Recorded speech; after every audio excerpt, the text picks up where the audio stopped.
So guys, I want to solve the calculation question on the assay of magnesium using sodium phosphate or sodium hydrogen phosphate in the presence of ammonia. Now this is one of the calculations that the lecturer did in class, but he didn't really give it as a question.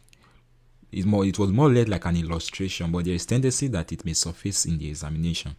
So providing solution to it and actually explaining it in a way that is understandable to everybody will do us more good.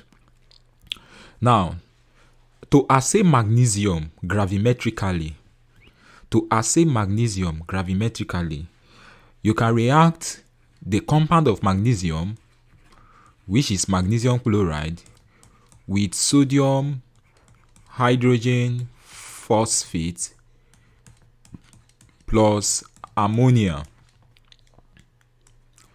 Now, the product of this reaction will give a precipitate in sodium chloride.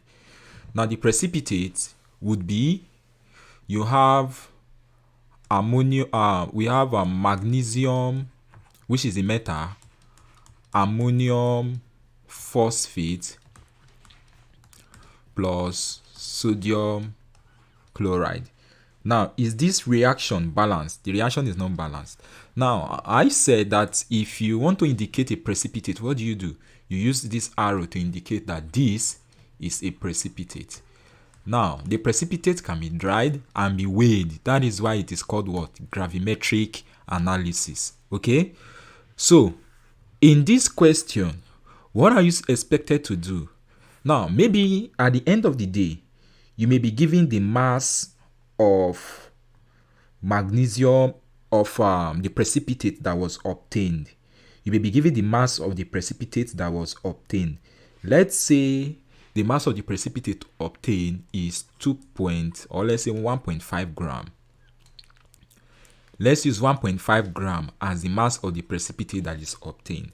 Now, this one is still the same thing with all methods that we've been using, all gravimetric analysis calculation that we've been calculating for. The major thing that you need to do in this question is to take cognizance of the equation of reaction.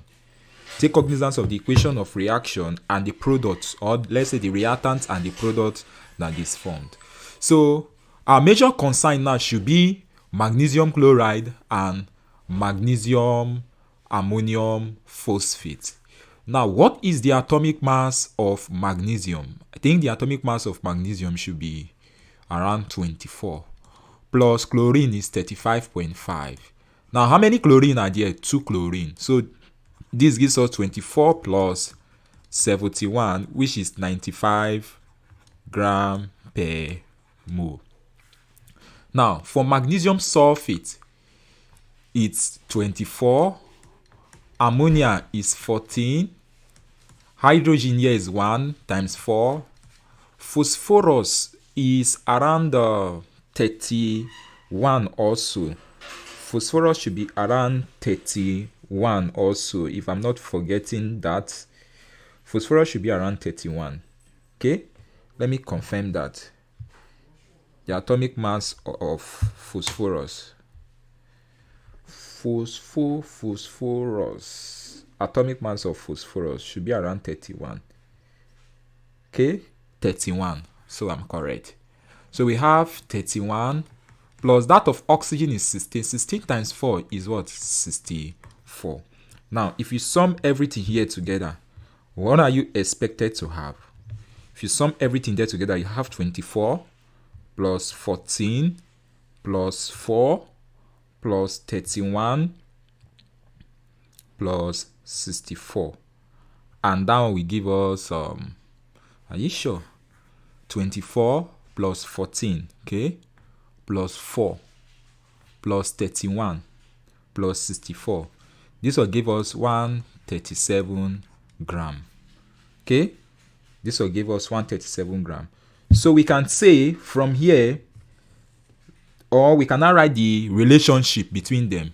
We can say 95 gram per mole of magnesium chloride we give 137 gram per mole of the PPT.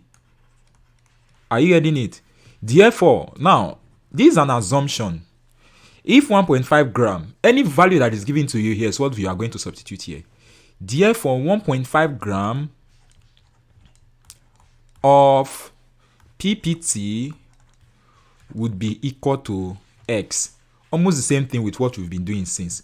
When you cross multiply, this is going to give us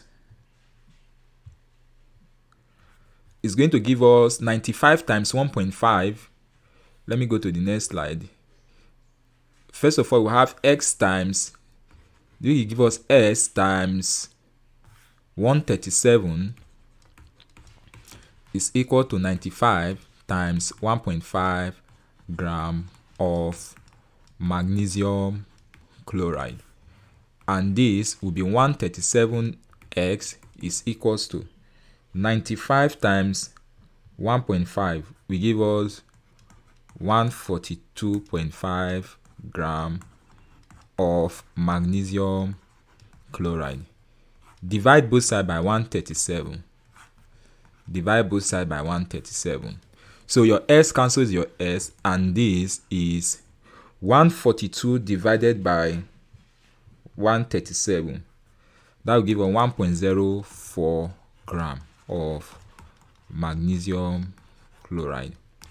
So we can say that 1.04 gram of magnesium chloride was gotten from the reaction. So if they say calculate the percentage of magnesium here, if they say you should calculate the percentage of magnesium here, what do you think you can do? Calculate the percentage of magnesium here. What do you think we can do? You can take it from here and say how many grams of magnesium are present in magnesium chloride is 24, which is the molar mass of atomic mass of magnesium, all over magnesium chloride is what? 95 times the mass that you obtain, which is 1.04 gram. And at the end of the day, this will give us 24 divided by 95 times 1.04 gram. And this will end up to give us 0.263 gram. So the amount of chlorine present there, or the amount of magnesium rather present, is 0.263. Now you may not be asked to calculate the percentage purity. Depending on, they may give you some of the values initially. Are you getting it? From there, you should be able to calculate the percentage purity. So that is that for that question.